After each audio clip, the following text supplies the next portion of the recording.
Boy, this weather's crazy, huh? Sun's exploding, rain's killing ya, and turning you into Leia Sadu. I was struck by lightning 7 times just on the way here. And, that's probably fine. Weather shows up in games all the time. Turns out, weather can do a lot of things. More than you think. Weather's another versatile tool in any game maker's toolkit. But it might help to take a tour of the range we're talking about here. So I took it upon myself to handcraft about 20 minutes of examples. That's right, the forecast calls for a design doc video. Let's talk about what weather can do in games. Don't get struck by lightning, get struck by inspiration. Learn to code with today's sponsor, Boot.dev. Boot.dev teaches you how to code, starting from zero and taking you by the hand, step by step, through learning how to make real programs in real languages, like Python, SQL, Go, and TypeScript. I can't tell you how many people I've talked to that work with a bunch of data and just need one quick little program to make their life real easy. If you don't know how to code, you're not going to know how to make that program, much less debug the code or add things to make it more useful. Learning how to code, even if just a little, can save you tons of time. Boot.dev made the whole process into an RPG, with quests, loot, and leaderboards, keeping the lessons moving and teaching you exactly what you need to know as quick as possible to your final destination. And there's no shortcuts. This is all the real deal nuts and bolts of computer programming. To help you out, they have a Discord community full of other coders that can help you get back on the right track. There's even a 30-day, no questions asked refund policy if you're not feeling it. Jump right in. They've got every lesson available as a demo, so you've got nothing to lose. Click the link and use my code DESIGNDOC to get 25% off your first year on their annual plan. Thanks to Boot.dev. Believe it or not, weather isn't real. In games. Games are constructed worlds. There's no water cycle, no Coriolis effect, no fronts or high pressure zones. Weather in games can be literally anything. Every weather system can be shaped to meet the needs of its game, exactly how the developers see fit. Total freedom. Though total freedom can be daunting. If we can make weather do whatever we want, what do we want it to do? What can it do? What would be fun? And how will it affect the rest of the game we put it in? Every dev of any game with weather in it has to wrestle with these questions at some point. But let's not get ahead of ourselves. How about we start small? What can we do with just some basic weather? A light breeze, some rain. In some games, the weather is there simply to make a game more realistic, and that can make them more fun. I love golf games, but golf games with no weather can be pretty dull. Assuming you're not using analog controls like Wii motion controls or something, controlling your swing in a golf game can be a little uneventful. You've dialed in your shot, your power, and your accuracy, and the game kinda does a similar thing every time. What fun is that? Golf games do better with a touch of randomness. Wind and rain change how a shot behaves. Flight paths can interact with the wind in ways you can't quite predict 100%. Grass surfaces might have traction behave one way in wet conditions and another in dry. Part of the fun of golf is improvising your way out of a problem when your ball didn't land exactly where you wanted. A gust of wind might veer your shot off course, into a sand trap, or behind a tree. Now you've got to plan your way out.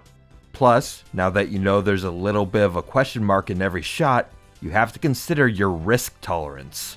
Are you going to try to hit that tiny green in one go and risk sending your ball for a swim? Or are you going to play it a little safer and make your second shot that much easier? You gain a feel for how the weather affects the ball over time, but you aren't ever going to be 100% confident. There's always a risk. In a changing environment, there's always a decision to be made, one shot at a time. Alright, what else can weather do? How about difficulty? An architect of games can make the same mission in the same location, but with different weather act like a difficulty modifier, the same as other games do with adjusting health numbers, or gun damage, or stuff like that. Mega Man 04 has weather in most of its stages. Each stage has a normal version and a harder special condition, marked by a flashing border on the stage select icon. It just changes the weather you'll have to deal with. The special weather has a unique effect on its stage, all to make things at least a little harder. This sky-based stage gets an overcast condition, which adds in strong winds that push you backwards, and clouds that block your vision. There's a stage in a magnetic mining site, with spots of high and low gravity based on magnetic charges. During a thunderstorm, the mine adds some electrical hazards that complicate platforming a bit.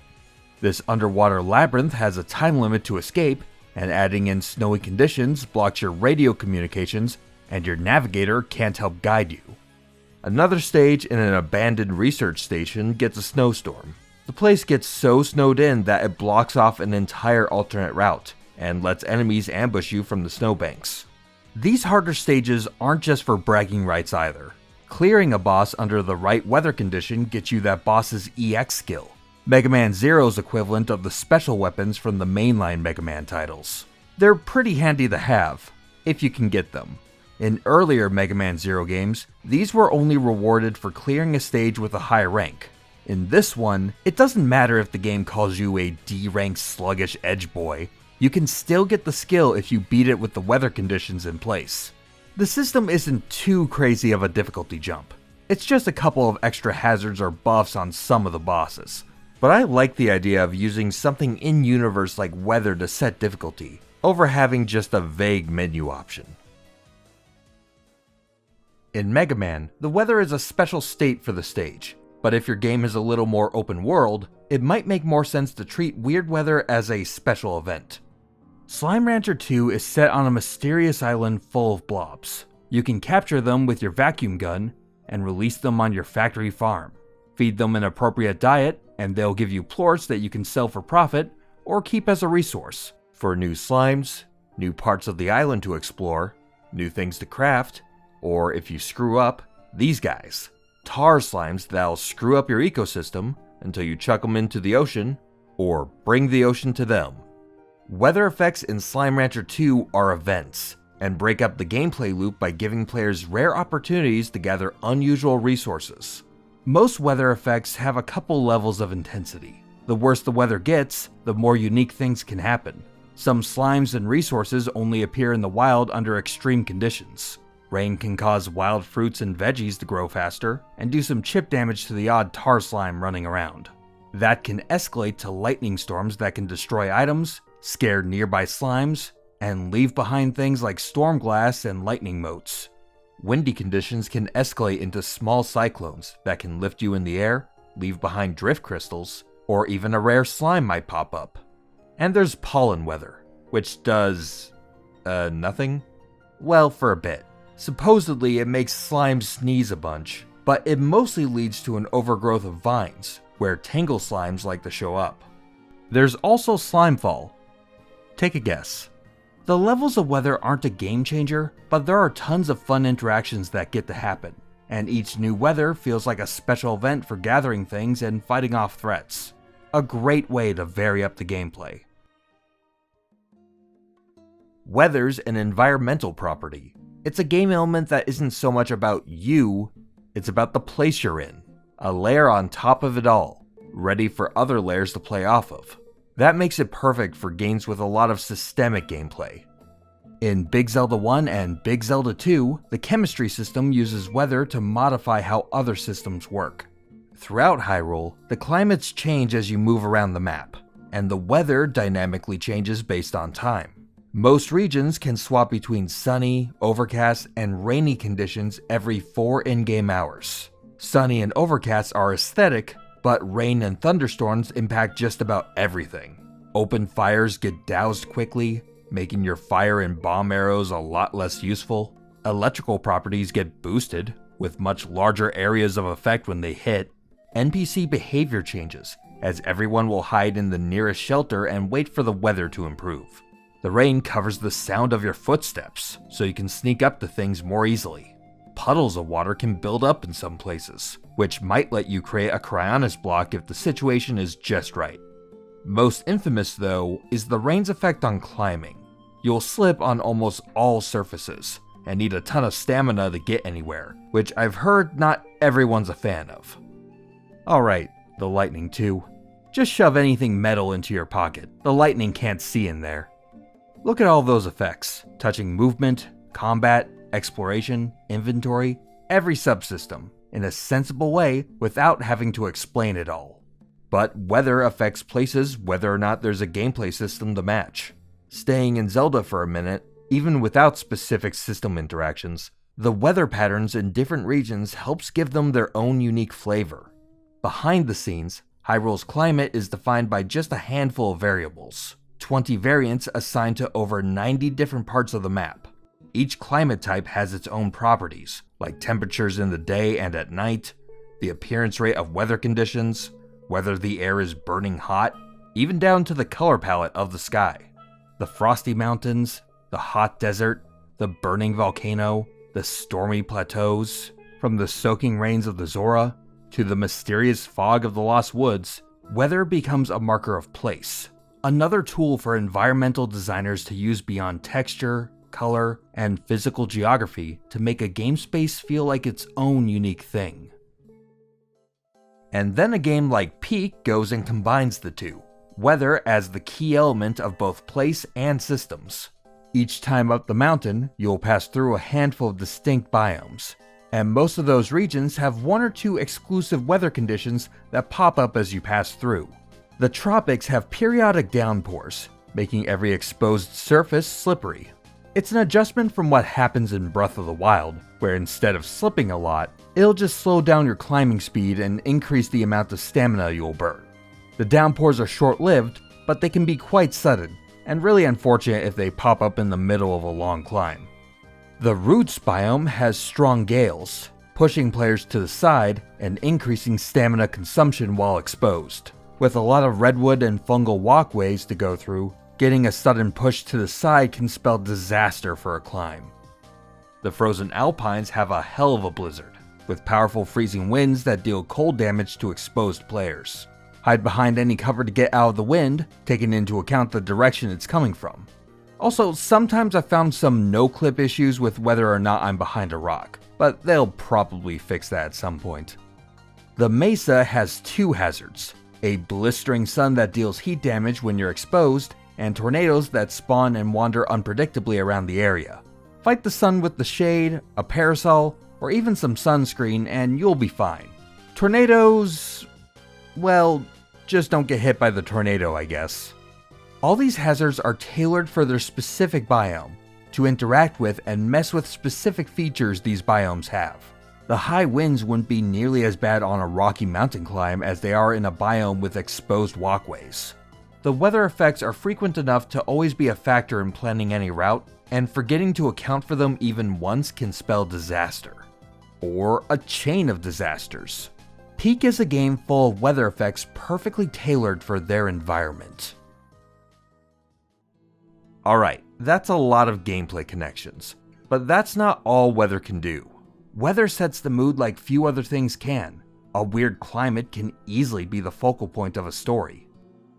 Final Fantasy XIV has all kinds of story weather. You got Umbral Static, Eternal Bliss, Beyond Time, Dreams, Inevitability, but my favorite, and I think the most effective one, is Everlasting Light from the Shadowbringers expansion.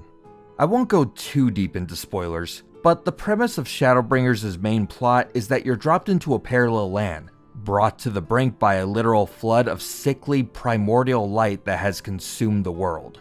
100 years have passed and only 10% of the world remains livable.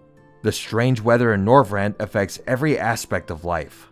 With the sky itself trapping the light, day and night cycles have stopped. The people have been stuck in a foreboding daylight for their entire lives, and story beats center around dealing with the desolation, decay, and impending doom of their home. Plus, there are monsters around, so that's no good. They're totally screwed. Unless you happen to have a chosen one lying around. Or better yet, a chosen raid party of 8. As you work through the expansion and start fixing problems with your big DPS skills, the weather changes. Natural cycles are brought back, a clear, unspoken sign of the difference you're making in the story. The horrible weather is an inescapable part of the world, and the implications of living there set the tone for the entire expansion, while giving plenty of material for the writers to explore and play off of with questlines, villains, all the way down to the most inconsequential NPC small talk. But you don't have to come up with a bunch of dialogue or story beats to make weird weather important to a narrative. You can make it the centerpiece of a game without a word. Rain World is an oppressive survival platformer by design. You're a little slug cat, separated from its pack. You're smart, but you're just a little scrimblow, making your way in an ecosystem that really doesn't want you around. There are predators everywhere, and you need to find enough fruit or smaller prey to survive and hibernate. The wildlife is vicious, but that's not your only problem. Why do they call it Rain World anyway? Oh, that's...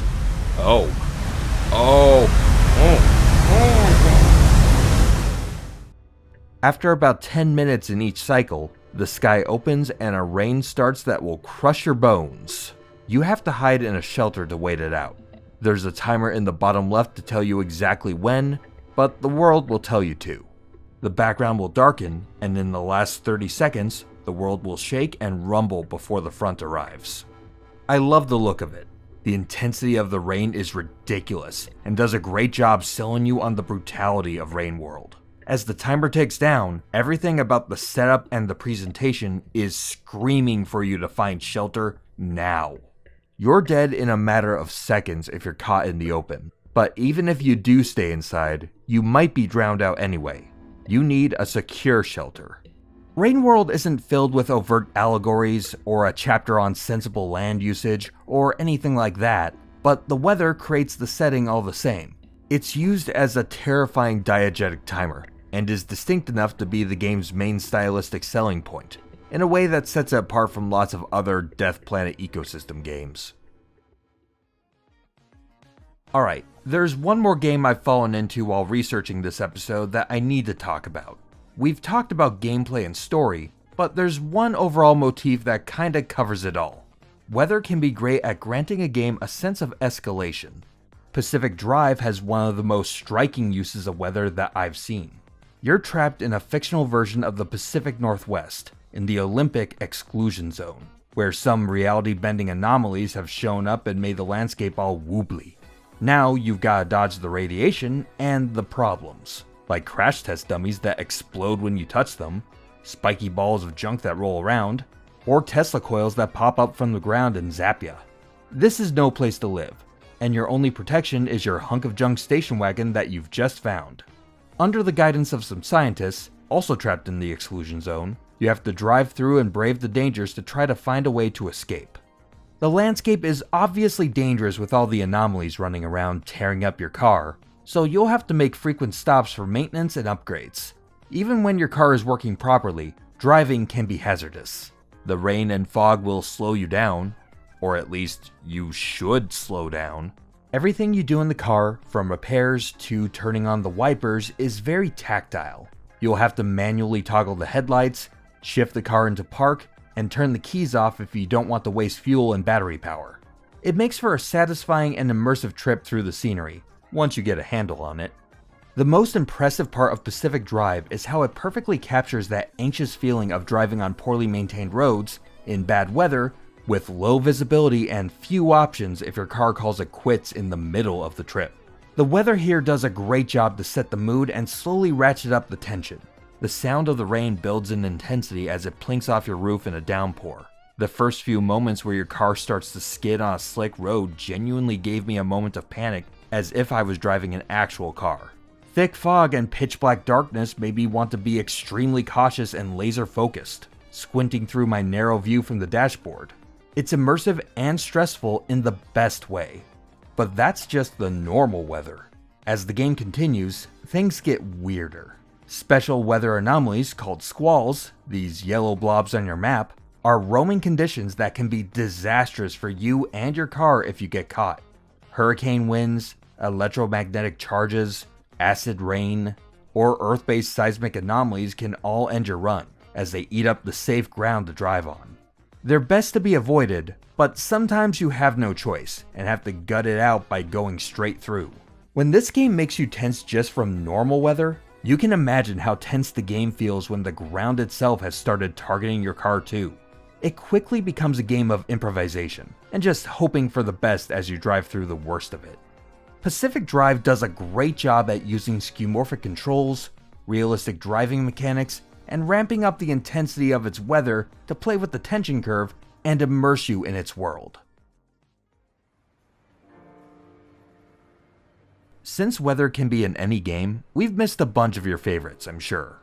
Like this one, and this one, and this one, and this one, and this one, and this one. How dare us. Talk about how they use weather in the comments. Extra credits for weird combos and ways that weather plays off of other game systems. There's a whole world of game devs out there that watch these videos for inspiration. Maybe you can spark the next weather mechanic masterpiece. Weather can be a randomizer, a difficulty modifier, a story element, a dash of realism, a timer, a boundary, or even a character of its own. Time for you to make it rain. That's terrible.